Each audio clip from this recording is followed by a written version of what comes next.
은행원으로 돌아온 강도. 인트로. 2008년 가을 미국 캘리포니아 오클랜드의 한 지역은행. 금융위기의 여파로 도시 전체가 침울한 분위기에 휩싸여 있던 그때 작은 은행 한 곳에서는 새로운 직원이 출근 첫날을 맞이하고 있었다. 필리핀에서 건너온 지 15년째인 라울 산토스는 이 은행에서 보안 담당자로 일하고 있었다.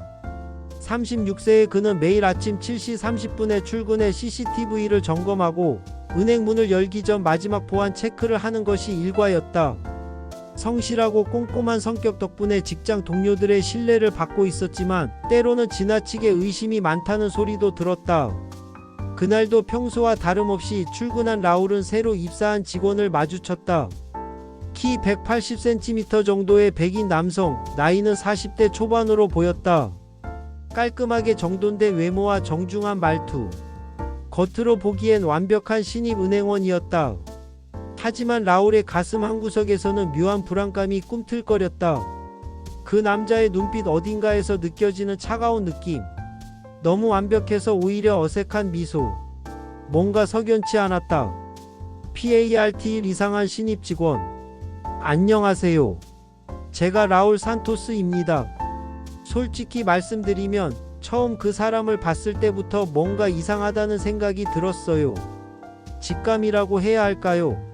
15년 동안 미국에서 살면서 온갖 사람들을 봤지만 그런 느낌은 처음이었거든요. 그의 이름은 마이클 데이비스. 이력서상으로는 완벽했어요. 회계학 전공에 10년간의 은행 업무 경력. 추천서도 훌륭했고요. 하지만 뭔가 어색했어요. 첫 주 동안 저는 그를 유심히 관찰했어요. 업무 처리는 너무나 능숙했어요. 마치 우리 은행 시스템을 이미 다 알고 있는 것처럼요. 고객 응대도 완벽했고 동료들과도 금세 친해졌어요. 그런데 말이에요. 가끔 제가 그를 지켜보고 있다는 걸 눈치챈 듯한 순간들이 있었어요. 그럴 때마다 그의 표정이 순간적으로 굳어지는 걸 봤거든요. 마치 무언가를 숨기고 있는 사람처럼 말이에요. 동료들에게 말해봤지만 다들 제가 너무 예민하다고 했어요. 라울, 넌 정말 의심병이 심하다며 웃어넘겼죠. 매니저인 존슨 씨도 마찬가지였어요. 마이클은 우수한 직원이야. 내가 너무 신경 쓰는 것 같은데. 하지만 저는 포기할 수 없었어요. 뭔가 확실히 이상했거든요.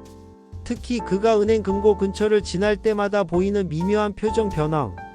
일반 직원이 굳이 금고 쪽으로 갈 이유가 없는데도 자꾸 그쪽으로 향하는 모습들. 그리고 결정적으로 그는 절대 과거 이야기를 하지 않았어요. 다른 동료들은 점심시간에 자연스럽게 가족 이야기, 전 직장 이야기를 하는데 마이클만은 항상 화제를 돌렸어요. 마치 과거를 지우고 싶어하는 사람처럼요. PART, 이 과거의 그림자. 2주가 지났을 때였어요. 저는 월간 보안 점검 업무로 과거 CCTV 기록들을 정리하고 있었어요. 그러다가 우연히 5년 전 폴더를 열게 됐죠. 2003년 9월 우리 은행에 있었던 그 끔찍한 강도 사건 말이에요. 그 사건은 정말 충격적이었어요. 오후 3시경 마스크를 쓴 남자가 들어와서 총을 들고 돈을 요구했죠. 다행히 아무도 다치지는 않았지만 3만 달러를 빼앗기고 도주했어요. 경찰 수사는 몇 달간 계속됐지만 결국 미해결 사건으로 남았죠. 그때 CCTV 영상을 다시 보는데 갑자기 소름이 돋았어요. 강도의 체격이나 걸음걸이, 그리고 특히 눈매가 마이클과 너무 비슷한 거예요. 물론 마스크를 쓰고 있어서 얼굴은 정확히 알 수 없었지만 뭔가 확신이 서더라고요. 저는 즉시 경찰서에 전화를 걸었어요. 하지만 담당 형사는 시큰둥했어요. 산토스 씨, 5년 전 사건이고 마스크를 쓴 상태에서 어떻게 확신하시죠? 그리고 설마 강도가 같은 은행의 직원으로 들어올 리는 없잖아요. 매니저 존슨 씨도 마찬가지였어요. 제 보고서를 보더니 고개를 저었어요. 라울, 이건 너무 억지스러워. 마이클은 검증된 인재야. 추천서도 완벽했고 백그라운드 체크도 다 통과했어. 그런 의혹을 제기하는 건 직장 내 분위기만 해칠 뿐이야. 동료들의 반응은 더 차가웠어요. 누군가 제 의혹을 마이클에게 흘렸나 봐요. 그 다음 날부터 마이켈은 저를 아예 피했어요. 그리고 다른 직원들도 저를 이상하게 바라보기 시작했죠. 라울이 마이클을 의심하고 있대. 정말? 왜? 5년 전 강도 사건과 연관이 있다는 둥. 헛소리야. 마이클이 얼마나 성실한데. 저는 점점 고립되어 갔어요. 하지만 포기할 수 없었어요. 직감이 틀렸을 수도 있지만 만약 제가 맞다면 은행 전체가 위험에 처할 수 있으니까요. PART3 한국인의 기술. 바로 그때였어요. 우리 은행에 새로운 보안 시스템이 도입된 거죠. 한국의 한 대기업에서 만든 최신 CCTV 얼굴 인식 시스템이었어요. AI가 탑재되어서 기존 영상과 새로운 인물을 비교 분석할 수 있다는 놀라운 기술이었죠. 시스템 설치 담당자는 한국에서 온 김 엔지니어였어요. 30대 초반의 젊은 남자였는데 영어도 유창했고 기술 설명도 아주 자세히 해주더라고요. 이 시스템은 99.7% 정확도를 자랑합니다. 얼굴의 64개 주요 포인트를 분석해서 마스크를 써도 식별이 가능해요. 특히 눈매와 이마, 귀 모양 같은 변하지 않는 특징들을 중점적으로 봅니다. 그 말을 듣는 순간 저는 번개를 맞은 것 같았어요. 이거였어요. 제가 찾던 답이. 혹시 과거 영상과 현재 인물을 비교하는 것도 가능한가요? 물론입니다. 그게 이 시스템의 핵심 기능 중 하나예요. 저는 김 엔지니어에게 사정을 털어놨어요. 물론 조심스럽게 혹시 모를 상황에 대비해서 비공식적으로 테스트해 볼 수 있는지 물어봤죠. 김 엔지니어는 잠시 고민하더니 고개를 끄덕였어요. 법적인 문제만 없다면 시스템 테스트 차원에서 해볼 수는 있겠네요. 다만 정식 절차는 아니니까 비공식적으로만요. 그날 밤 9시 모든 직원이 퇴근한 후 저와 김 엔지니어는 보안실에 남았어요. 김 엔지니어가 시스템을 가동하고 저는 5년 전 강도 사건 영상을 준비했어요. 자, 이제 비교 분석을 시작하겠습니다. 컴퓨터 화면에 두 개의 영상이 나타났어요. 왼쪽은 5년 전 마스크를 쓴 강도, 오른쪽은 현재 마이클의 모습. AI가 분석을 시작했어요. 화면에 수많은 점들이 표시되고 복잡한 수치들이 나타나기 시작했어요. 1분, 2분. 시간이 영원처럼 느껴졌어요. 그리고 마침내 결과가 나왔어요. 매칭률 98.4%, 동일인물 확률 99.2%. 김 엔지니어가 헉소리를 냈어요. 저도 마찬가지였죠. 화면을 믿을 수가 없었어요. 이건 정말 같은 사람이라는 뜻인가요? 네, 거의 확실합니다. 특히 눈 주변 골격과 귀 모양이 완전히 일치해요. 마스크를 써도 숨길 수 없는 부분들이거든요. 그 순간 저는 온몸에 소름이 돋았어요. 제 직감이 맞았던 거예요. 마이클 데이비스는 정말로 5년 전 우리 은행을 턴 강도였어요. PART4 덫을 놓다. 증거는 확보했지만 문제가 있었어요. 비공식 테스트였기 때문에 법적 효력이 없다는 거였죠.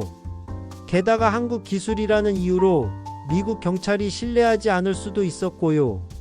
김 엔지니어가 해결책을 제시했어요. 제가 아는 한국 교민 변호사가 있어요. 이 분야 전문가시고 현지 경찰과도 네트워크가 있으시죠. 도움을 요청해 보시는 게 어떨까요?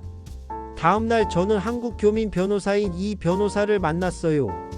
50대 중반에 든든해 보이는 분이었는데 제 상황을 들더니 즉시 행동에 나섰어요. 이건 중대한 문제네요. 우선 한국 기술의 신뢰성을 입증해야겠어요. 제가 아는 FBI 출신 보안 전문가를 소개해 드릴게요. 이 변호사의 네트워크는 정말 대단했어요.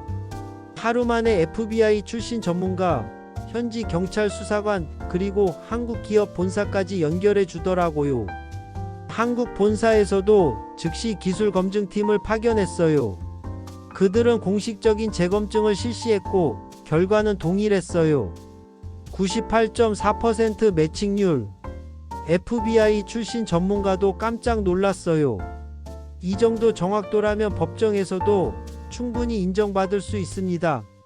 한국의 AI 기술이 이렇게 발전했다니 놀랍네요. 이제 공식 수사가 시작됐어요. 경찰은 마이클에게 들키지 않게 신중하게 접근했어요. 우선 그의 과거 행적을 추적했고 놀라운 사실들이 드러났어요. 마이클 데이비스라는 이름 자체가 가짜였어요. 진짜 이름은 로버트 밀러. 5년 전 강도 사건 이후 신분을 바꾸고 다른 도시에서 살았던 거였어요. 그리고 최근에 다시 오클랜드로 돌아와서 우리 은행에 취직한 거죠. 왜 같은 은행으로 돌아왔을까요? 경찰 분석에 따르면 5년 전 급하게 도주하는 바람에 금고 안에 더 큰 돈을 놓쳤다는 거였어요. 이번엔 내부자로 들어가서 완벽한 계획을 세우려 했던 거죠.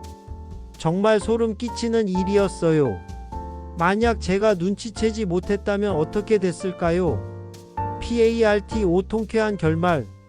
체포 작전은 3일 후에 실행됐어요. 평소와 같이 출근한 마이클은 아무것도 모르고 있었어요. 오히려 그날은 유독 기분이 좋아 보였죠. 아마 자신의 계획이 성공적으로 진행되고 있다고 생각했나 봐요. 오후 2시경 마이클이 금고 쪽으로 향했어요. 평소보다 조금 일찍이었죠. 아마 그날이 D-데이였나 봅니다. 그 순간이었어요. 은행 안팎에서 동시에 경찰들이 나타났어요. FBI도 함께였죠. 로버트 밀러, 당신을 체포합니다. 마이클. 아니, 로버트의 얼굴이 새하얗게 질렸어요. 순간 도주를 시도했지만 이미 사방이 경찰로 둘러싸여 있었죠. 어떻게 알았지? 그때 FBI 요원이 한국산 얼굴 인식 시스템에 대해 설명해 줬어요. 로버트는 믿을 수 없다는 표정으로 고개를 저었어요. 한국 기술이 날 잡았다고. 체포 현장은 언론에 대서특필됐어요.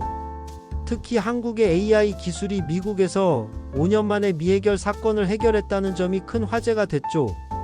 기자회견에서 경찰서장은 이렇게 말했어요. 이번 사건은 국제기술협력의 모범 사례입니다. 한국의 첨단 AI 기술과 미국 경찰의 수사력, 그리고 한국 교민사회의 도움이 결합되어 놀라운 결과를 만들어냈습니다. 저도 인터뷰 요청을 받았어요. 처음엔 부담스러웠지만 진실을 알려야겠다는 생각에 카메라 앞에 섰어요. 솔직히 말씀드리면 처음 의혹을 제기했을 때 아무도 믿어주지 않았어요. 하지만 포기하지 않았던 건 제 직감을 믿었기 때문이에요. 그리고 결정적으로 우리를 지켜낸 건 한국의 기술이었어요. 기자가 물었어요. 한국 교민의 도움도 컸다고 들었는데요. 네, 맞습니다. 이 변호사님과 김 엔지니어님이 아니었다면 저는 아직도 무력했을 겁니다. 기술만으로는 안 되거든요. 그걸 믿어주고 지원해주는 사람들이 있어야 해요. 로버트는 결국 1급 강도죄로 15년 형을 받았어요. 5년 전 사건과 이번 미수 사건 모두 인정됐죠. 재판에서 그가 한 말이 아직도 기억나요. 세상이 많이 바뀌었구나. 5년 전만 해도 완벽한 범죄라고 생각했는데 기술이 발전했을 뿐만 아니라 국경을 넘나드는 협력도 가능해진 시대가 된 거죠. 마이너스 해시태그 FILOGUE. 그 사건 이후 저는 은행에서 보안 팀장으로 승진했어요. 그리고 한국산 AI 보안 시스템의 미국 서부 지역 홍보대사 역할도 하게 됐죠. 김 엔지니어와는 지금도 연락하고 있어요. 그는 이후 미국 지사장이 되었고 저희는 가끔 한국 음식을 먹으며 그날의 추억을 얘기하곤 해요. 이 변호사님도 마찬가지예요. 지금은 한미 기술 협력 관련 법률 자문을 전문으로 하시면서 두 나라를 잇는 다리 역할을 하고 계세요. 가끔 생각해봐요. 만약 그때 제가 직감을 무시했다면, 만약 한국 기술이 없었다면, 만약 한국 교민들의 도움이 없었다면 아마 로버트의 완전 범죄가 성공했을지도 모르죠. 그리고 더 많은 피해자가 생겼을 거고요. 하지만 다행히 그런 일은 일어나지 않았어요. 서로 다른 나라, 서로 다른 배경을 가진 사람들이 하나의 목표를 향해 협력했고 결국 정의가 승리했으니까요. 지금도 가끔 새로운 직원이 들어오면 조금 더 신경 써서 관찰해 봐요. 물론 의심병이라고 말하는 사람들도 있지만 저는 상관없어요. 때로는 의심하는 것도 필요하니까요. 그리고 그 의심이 정당하다면 언젠가는 진실이 밝혀지게 되어 있거든요. 기술이 발전하고 사람들이 협력하는 한 말이에요. 마이너스 마이너스 마이너스 끝.